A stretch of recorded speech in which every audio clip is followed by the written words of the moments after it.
Romanos capítulo 1, verso 16 e o verso 17. Ficamos em pé para cantar, vamos ficar em pé para ler a palavra do Senhor, se a sua saúde permitir. Se não permitir, fique muito à vontade, fique tranquilo e não fique constrangido. Vamos acompanhar, vamos ler a palavra de Deus em Romanos capítulo 1, verso 16 e 17. Como nós temos o texto na nossa projeção, vamos fazer a leitura uníssona. Todos juntos, a uma só voz. Porque não...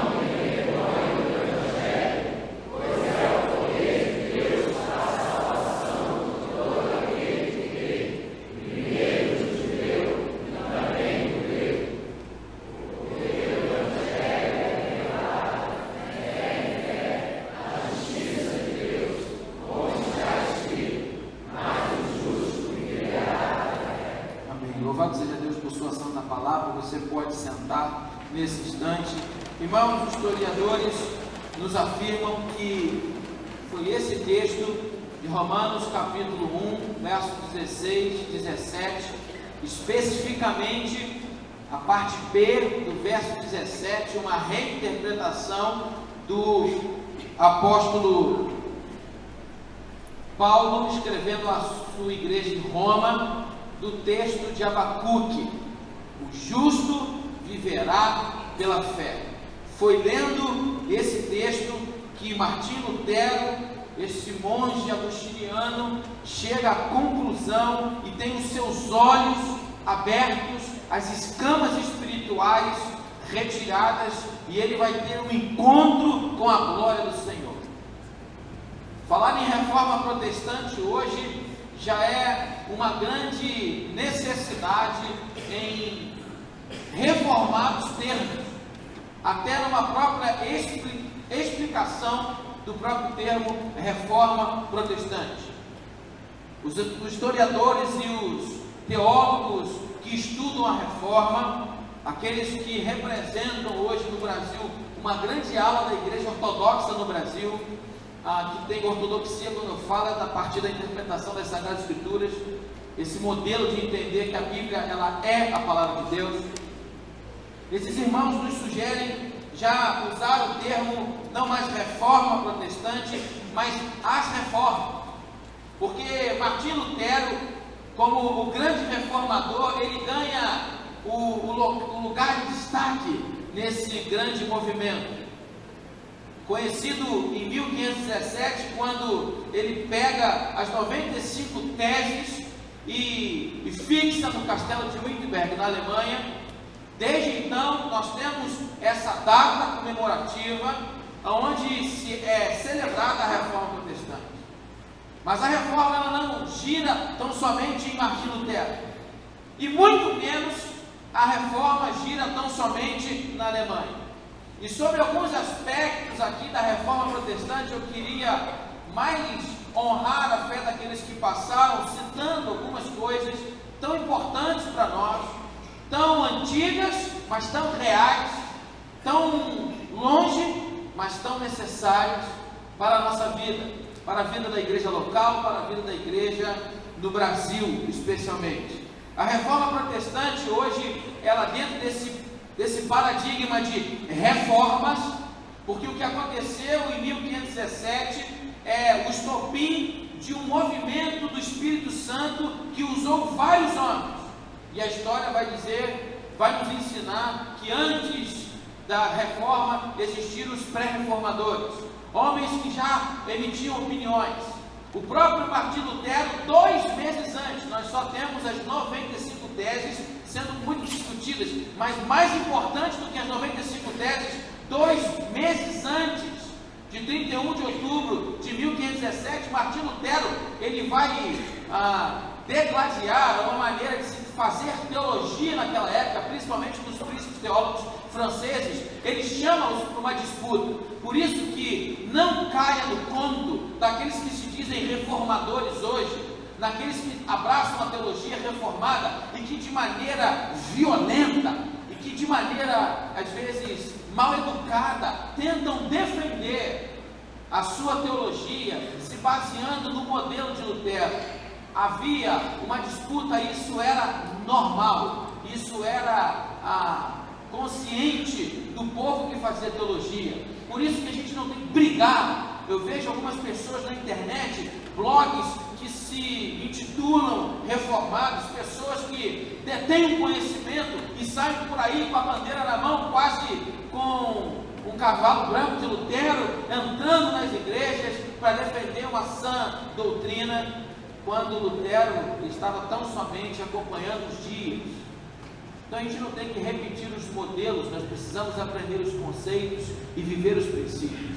Lutero estava inflamado. Lutero, junto com John Knox, com John Hus, com Wycliffe, ele é um homem impressionado.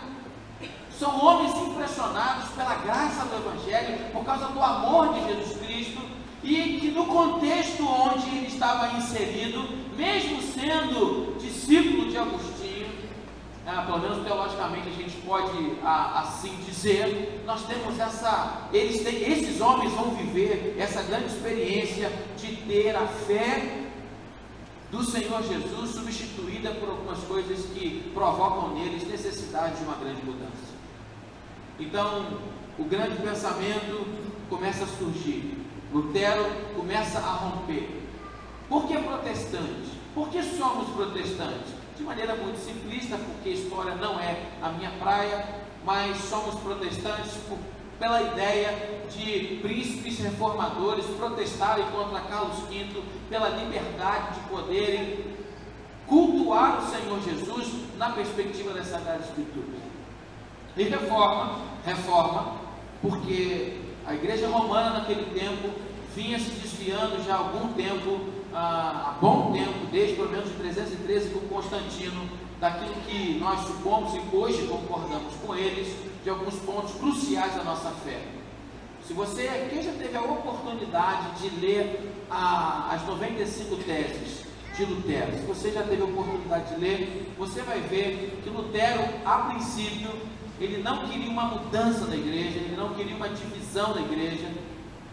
Isso é uma crítica que faz de maneira errônea, porque a igreja romana já era dividida. Nós temos na história muitas divisões da igreja romana.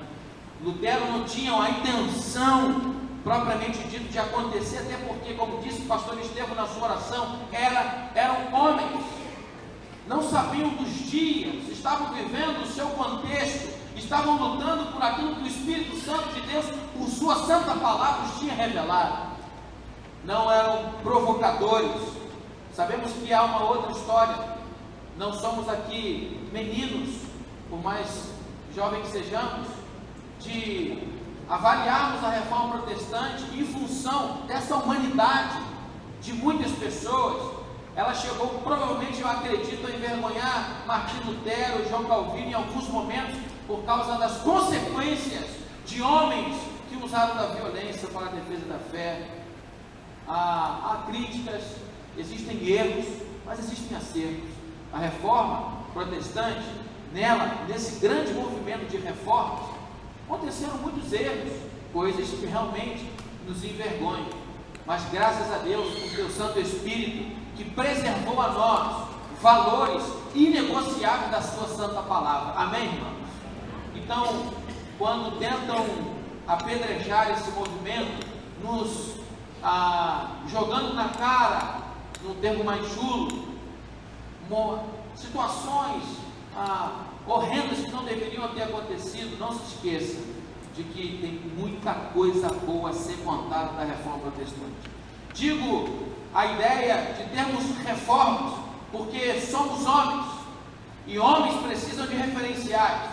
Como nós temos em Martinho Lutero, temos em Martinho Lutero referencial, a reforma protestante ela não está girando só em torno da Alemanha. Nós temos na Inglaterra, nós temos na Escócia, nós temos na própria Suíça, País de Gales, um grande avivamento começa a tomar conta daquela sociedade. Juntando com os pré-reformadores e reformadores, nós vamos ter novos grupos surgindo, os discípulos de John Hus, os valdenses, os calvinistas, futuramente assim chamados.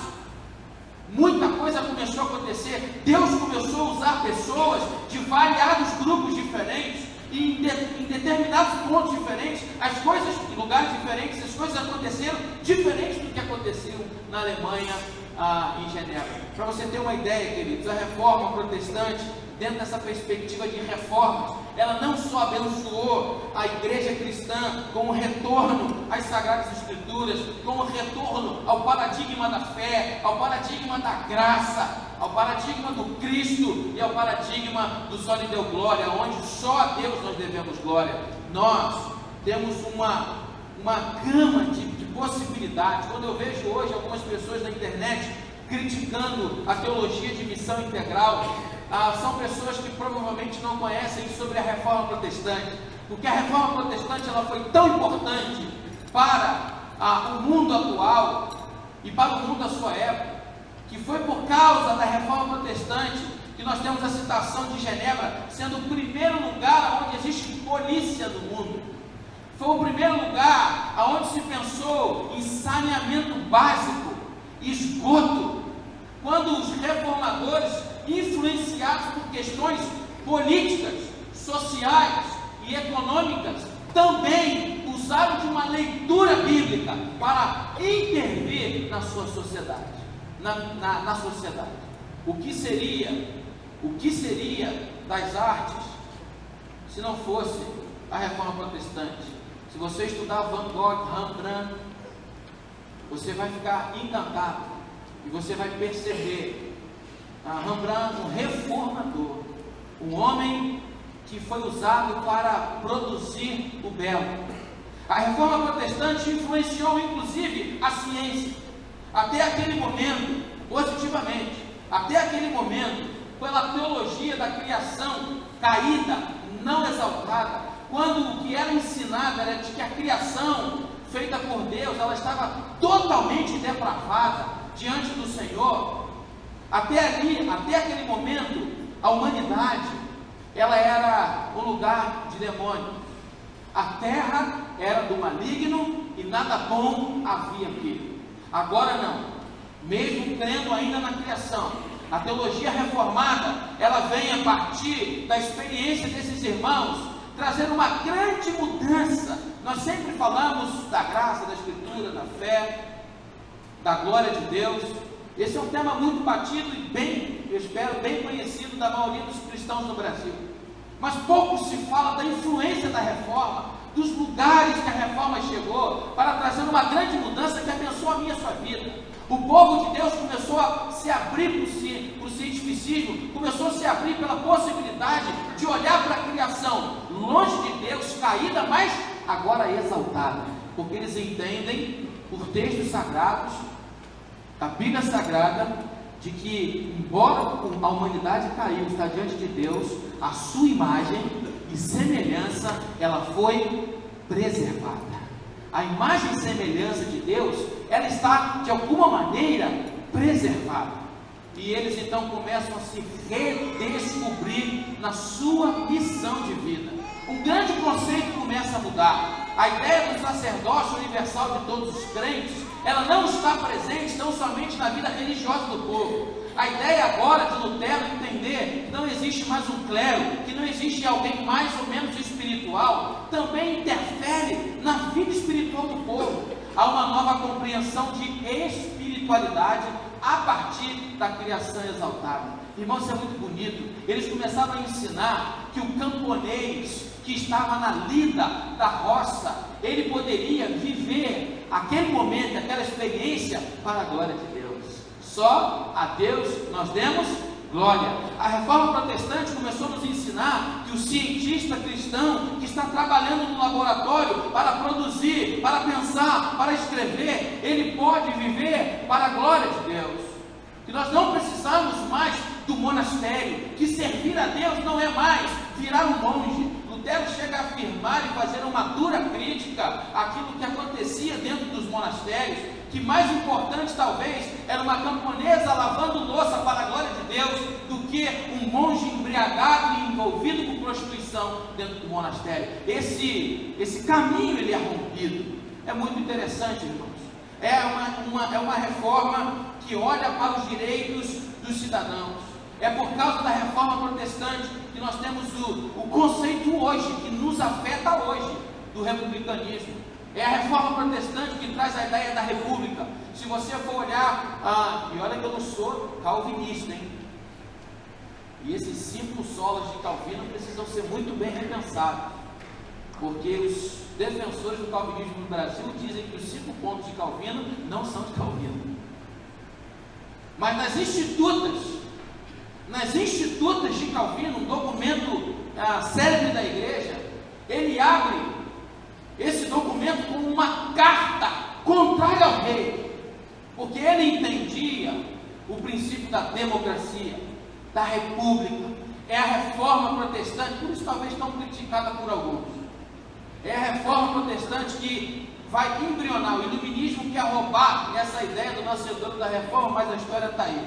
Eles deram continuidade a muita coisa, realmente, não tenho que contestar, mas o arcabouço do lugar onde se pensou esses princípios democráticos, o direito, irmão, da liberdade de imprensa, vem da reforma protestante, de se poder publicar, de se poder chegar num castelo como o de Wittenberg e publicar aquilo que se pensa. Irmãos, nós precisamos aprender a honrar a fé daqueles que nos precederam. Eu louvo a Deus porque esses homens, não só Martinho Lutero, não só na Alemanha, mas em muitos lugares, nós somos abençoados no Brasil pela reforma. Enquanto a reforma ia de alguma maneira diminuindo, mas as reformas iam acontecendo. Já no tempo de João Calvino, o primeiro culto protestante no Brasil acontece aonde?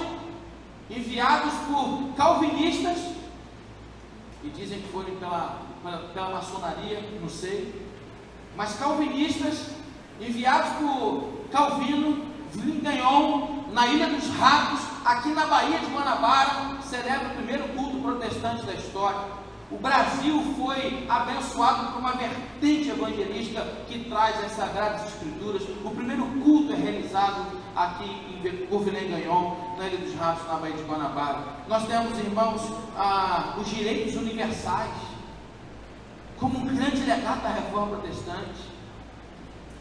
E por que isso tudo aconteceu, irmãos? Por que a reforma ela tem essa característica? Sabe por quê? Porque eles aprenderam a ter, aqueles homens olharam à sua volta para encontrarem a espiritualidade sadia. Eles não eram homens tão somente desejando a volta de Jesus e esperando ir para o céu. Havia uma grande crise. 1/3 da Europa estava morrendo com a peste negra. Em algum momento, em poucos anos, a guerra dos 100 anos, elas se encontram nesse período. O mundo estava morrendo. As pessoas precisavam de uma resposta hoje. E o que o romanismo fez? Opa, já que você está morrendo, é melhor você garantir um lugarzinho no céu. É por isso que surge essa ideia de propor às pessoas que estão à beira da morte. A morte era algo certo, era inevitável. Eles encontram um lugar muito parecido como hoje o que a teologia da prosperidade fez e faz. Nós temos hoje igrejas históricas, neopentecostalizadas. Não basta ser só histórico, não basta ser só contra a teologia da prosperidade. Um princípio da reforma protestante, do que Deus fez na vida daqueles irmãos, foi de gente que olhou o sofrimento alheio, foi de gente que voltou para a Bíblia para sofrer, vendo o povo sofrendo com enganação. Há relatos de uma mulher que, agora não lembro se foi Lutero ou se foi Calvino que atendeu, onde ela chorava porque tinha nos seus filhos, no seu braço, um filho que estava morto. E um dos reformadores abordou: mas por que você está chorando tanto assim? Por que você está chorando tanto assim? E aí ela disse: porque seu filho morreu. Não, eu não estou chorando porque ele morreu, que a morte era inevitável. Eu estou chorando porque eu não tinha dinheiro, eu não tive dinheiro para comprar a indulgência que garantiria ele pelo menos no limbo. Alguém já alcançado pelas Sagradas Escrituras pode alentar aquela mãe simplesmente citando para ela o texto do Evangelho: querida, não chores, porque o reino de Deus é o reino das crianças. E ela foi liberta. Há um legado dos reformadores em deixar a nós uma necessidade de sermos uma igreja contextualizada. É por isso que eles vão não só ser abraçados por esse evangelho da justificação pela fé, mas vão se empenhar em divulgar e pregar, porque a morte era verdadeira. O povo estava morrendo, as pessoas estavam sendo enganadas. Então agora eles começam a ensinar que o justo viverá pela fé. Pare de ser enganado, pare de ser enganado. O justo viverá pela fé. Agora não é mais por méritos humanos, é só pela graça sois salvos por meio da fé. Isso não vem de vós, é dom de Deus, para que ninguém se glorie. O povo da Alemanha, o povo na Suíça, o povo nos Países Baixos. Vamos parar de ser enganados, irmãos. Isso mudou a história e o cenário daquele povo. Houve libertação. A pobreza era muito grande. As igrejas se importavam não só com a pregação do Evangelho a partir das ideias da reforma de Paulo, de Tiago, de Judas, no Novo Testamento, mas eles tinham um contexto totalmente contextualizado. Eu louvo a Deus, irmãos, por todos os legados que a reforma nos traz. Eu louvo a Deus por Lutero, por Zwingli, por John Hus, por Cliff, Menon Simon, João Calvino, Knox. Eu louvo a Deus por aqueles que não são citados, mas que no céu são honrados. Pessoas que deixaram a sua vida para poderem anunciar que o Evangelho de Jesus Cristo, ele é pela fé, pela graça, somente pela Escritura, e que quem tem que estar no centro da igreja é Cristo, porque só a Ele nós damos glória. Que os legados, os ensinamentos desses 497 anos que celebram a reforma possam continuar dentro do nosso coração. Eu fiquei sabendo que na Alemanha, a igreja, Lutero era alguém que cria tanto no só de Cristo, né? Só Cristo, que ele rejeitou a ideia de igreja luterana. Quem sou eu para dar nome à igreja de Cristo? Quem sou eu? Mas enfim, mesmo resistindo isso, parece que hoje na Alemanha o movimento para se mudar o nome para Igreja Evangélica. E eles celebram anualmente. Eles estão num processo, poucos, porque o liberalismo teológico devastou a fé na Europa. Os poucos que existem, parece que do ano passado ou desse ano, o tema da reforma é: vamos reevangelizar a Alemanha. Vamos reevangelizar a Alemanha. Eles estão num processo de reevangelização da Alemanha, porque estão com certeza sofrendo e vendo que aquele grande avivamento, ele terminou no liberalismo teológico. Irmãos, a Europa hoje é campo missionário, berço do protestantismo, hoje campo missionário. Assim como aconteceu em Nínive, nós precisamos guardar os grandes avivamentos. Na pregação de Jonas, uma cidade inteira foi salva. Se você continuar olhando a história depois, a ausência do discipulado, do ensino cristão, da vida em piedade, do exemplo das obras, fez com que aquele avivamento morresse. Que a gente continue dando liga a esse grande avivamento, com todas as críticas mentirosas e reais que nós temos acerca da reforma, mas há valores inegociáveis que devem fazer o meu e o seu coração arder. Muita gente hoje se proclama um cristão reformado. Tenho medo, irmãos, de sermos uma igreja reformada, sem reforma, de sermos cristãos sem o Cristo da reforma. Que Deus nos abençoe. Só a Ele nós damos glória.